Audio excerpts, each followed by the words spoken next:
What's up, y'all? It's Eli back here again for part 2 of my standings videos. This time we're doing the National League.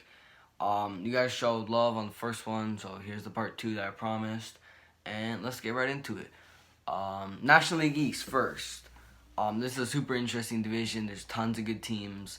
But I'm going to pick it in the exact same order that it happened last year, which is Braves first, Nationals second, Mets third, Phillies fourth, Marlins fifth. I'm putting the Braves first. They've won the division 2 years in a row, even though people have picked the Nationals to win it, or the Mets to win it, or the Phillies to win it. I think the Braves are gonna not surprise people because they've won it the past 2 years, but I think they're gonna win this division pretty easily. This is not biased, even though I got the Braves hat up there.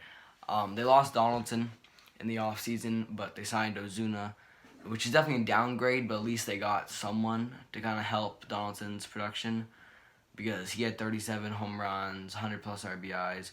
Hopefully Ozuna can bring around that to the table this year for the Braves. Next, we have the Nationals. All the confidence in the world, man. They lost Rendon, but they're going to replace him with Carter Keyboom, which is definitely a downgrade, but I think they might be able to ride this confidence of winning a World Series as a wild card team. They could ride it all the way to a division title this year. It all depends on how this plays out. But even if they don't, they finish second, how I'm predicting. I think they'll be happy with it. Juan Soto is going to have an insane year this year. He's a possible MVP. I'm not even kidding. So yeah, Nationals are going to be good this year. Mets.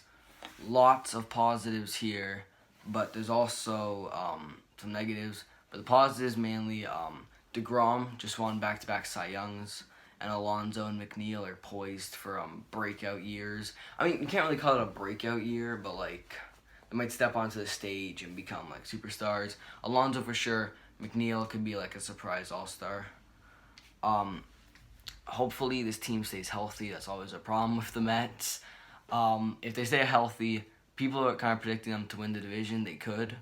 But yeah, this is a really tight division. They signed Betances, so it helps the bullpen. It's a good roster. Hopefully they stay healthy. Now let's go to the Phillies, who I predict will finish fourth this year. They signed Harper last season for that massive deal, and everyone was like, it's go time, and they disappointed. They didn't make the playoffs. People were calling Harper overrated. I don't think he's overrated. He got a lot of hate last year, even though he still batted .260, 35 home runs, 114 RBIs, and had an OPS of .882, which is very good. And he threw out a ton of runners at the plate. His defense was all right. So I'm not calling him overrated, but just the mix of the big contract and not taking his team to the playoffs. Lots of people called him overrated. Real Muto, though, also stepped up this year. Definitely cemented himself as the best catcher in baseball. So this team is pretty good, but I don't see them leaping over the Mets, Nationals, and Braves, who I have finishing ahead of them. Okay, number 5, we're going to do the Miami Marlins, who are still feeling the shockwaves of all those trades, the Yelich, Stanton, Ozuna, Real Muto, Chris Paddock, all those guys. I'm not going to talk about it a lot because I know Marlins fans are tired of hearing about it. But you guys have a couple of good players. Brian Anderson, Jonathan VR. I'm high on Jordan Yamamoto. He's a really good young pitcher. He had an all-right year last year, as well as Anderson having an all-right year. So this is not going to be the year for the Marlins, but maybe in the future. All right, let's go to the NL Central, where I have this is also a really, really, really tight division. But I'm picking the Cardinals to win it like they did last year. And then second, I got the Cincinnati Reds, who made a couple good moves in the offseason. And Sports Illustrated picked them to win the World Series 2020 or 2021. I don't think that's possible, but they're finally showing the team's coming together maybe for a playoff push. Chicago at 3, and then I got the Brewers at 4, and then the Pirates at 5. So, Cardinals, right. Lost Ozuna, it's okay. There's not much power in that lineup except for Goldschmidt, but they'll be okay. The pitching's good. We could see an elite year from Jack Flaherty after he had that like insane. I think his ERA was like 0.82 in the second half. I'll leave an edit on the screen of what it actually was. And yeah, he could be a possible Cy Young this year. So you could really watch out for that. I'm not a big Cardinals fan. I really like the Braves, and the Cardinals took a dump on them last year in Game 5 of the NLDS. But I respect them. They'll probably win the division. Cubs. You guys had a really tough offseason, pissing off Chris Bryant. He thought there was tons of rumors about him getting traded, and then you guys didn't trade him. So now he's a little bit pissed off.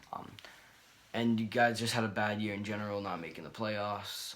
I do expect a bounce back year from this season, but they have to watch out for the Reds as well as the Brewers, who are still definitely a very good team, who I'm predicting will be one spot behind them. But, I mean, the Cubs, it was fun when the Cubs were good. They're still very good. Hopefully they can get back to the postseason this year, mainly, is what I want. Reds.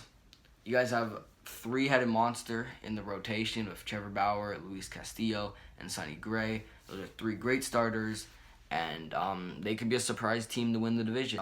I have them second because I'm not 100% sure, sold on them, but this is a very possible surprising team that could win the division. Signing Moustakis and Castellanos were two big hitters off the free agency market, which kind of tells us that they're going for it. And then they got a ton of power with, obviously, Castellanos, who I just mentioned, and then Suarez, Aquino. This team definitely is going to be fun to watch. Also, Dietrich, who's just like, he's a goofball, but he's fun to watch. He's one of my favorite players. Brewers. You guys made the playoffs last year, but a demoralizing wild card loss to the Nationals. Josh Hader blew it, and then the guy in right field missed the ball. But hopefully this doesn't affect the season. But I have a slight feeling like it might. I have him batting. I have him placing fourth in the division. So because of that. But anyways, you guys still have a very good roster. The starting pitching ain't really there. The bullpen's kind of carried by Hader. You guys still have Yelich, perennial MVP candidate, and I'm not sure if you guys know who Brandon Woodruff is. You guys probably do, but he's a super underrated starter. Last year he went 11-3 with a 3.60 ERA and a 1.14 WHIP. So 132 is the average WHIP for the MLB, and below 1 is like elite. So he's right in the middle of like average to elite WHIP. So goes to show how good of a pitcher he is, and not many people really talk about him. Pirates. You guys are my third favorite team, and there's some good young guys in Kevin Newman, Brian Reynolds, and Josh Bell. There'd be more guys if they didn't trade Chris Archer for Austin Meadows and Tyler Glasnow. But we know about that. We're past that. We're not going to dwell on it. It's a bad trade. What are you going to do? Kevin Newman and Brian Reynolds came in, rookies, both batted over 300. And Josh Bell looks like a great hitter for years to come. So it's looking up for the Pirates, but this is a tough division. I have them finishing 5. All right, we're going to go to my final division here, which is the NL West. And this is the one division with a clear front runner, the Dodgers, like it's been for so many years. Now, it's kind of getting tired, and they just traded for Mookie Betts. Second, I have the Padres, who are trying to be good. They're knocking on the door once the Dodgers falter. Third, I got the D-backs. Signing Bumgarner was cool. 4, I got the Rockies. And then 5, I got the Giants. Dodgers. Big trade was Mookie Betts for Alex Verdugo, Jeter Downs. I like the trade right now. If the season doesn't get canceled, If the season gets canceled, Mookie Betts can walk in free agency, and then you guys traded away 2 top prospects for nothing practically. If season's canceled, he resigns for like 2-3 years. I think it's still a W of a trade. You guys are competing. If it's just one season and then he leaves and you guys win the World Series, it's worth it. One season, lose in the postseason, like usual. I'm still a Dodgers fan. I'm not really a Phillies fan. It was on sale like Mike Schmidt. But if you guys lose in the postseason with Mookie Betts and he walks in free agency, trading Verdugo and Jeter Downs is not worth it. I think they want 2 or 3 years out of Mookie. And yeah, we'll see how that goes. This is crazy with the whole pandemic.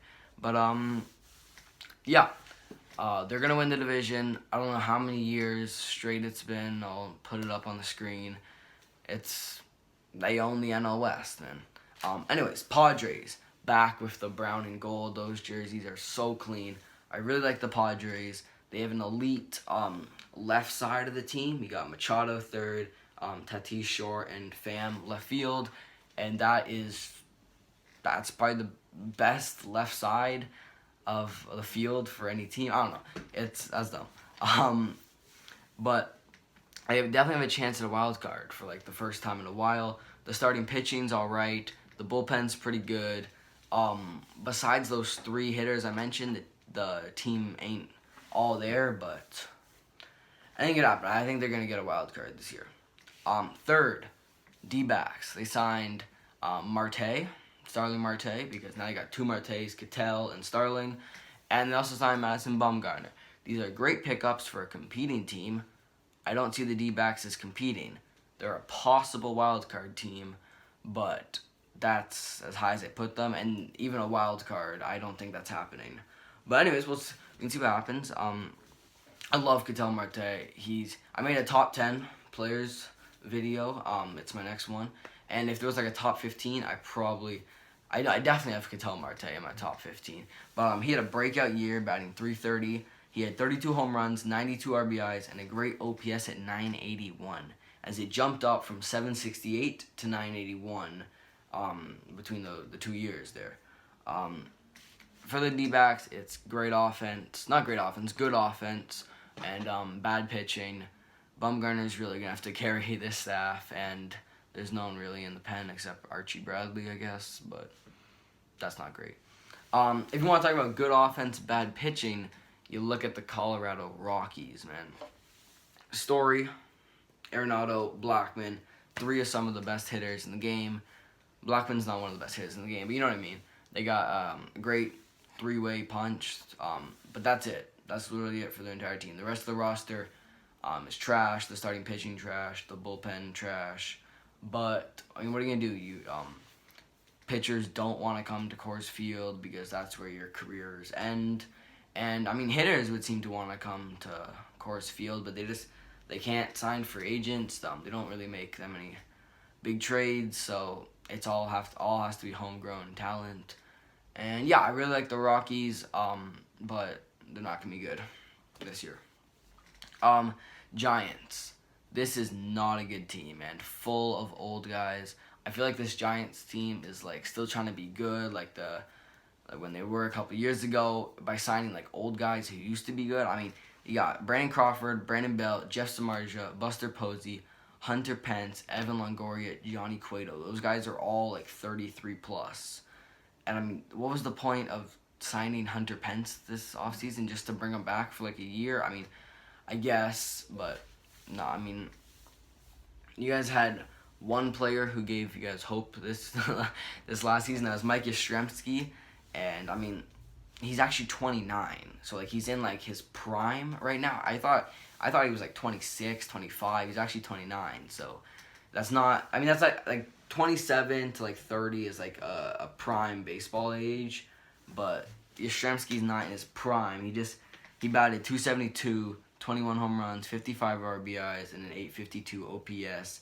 He didn't play the full season. I don't really remember when he came up. It was like 3/4 full or 2/3 into the season. But yeah, the Giants.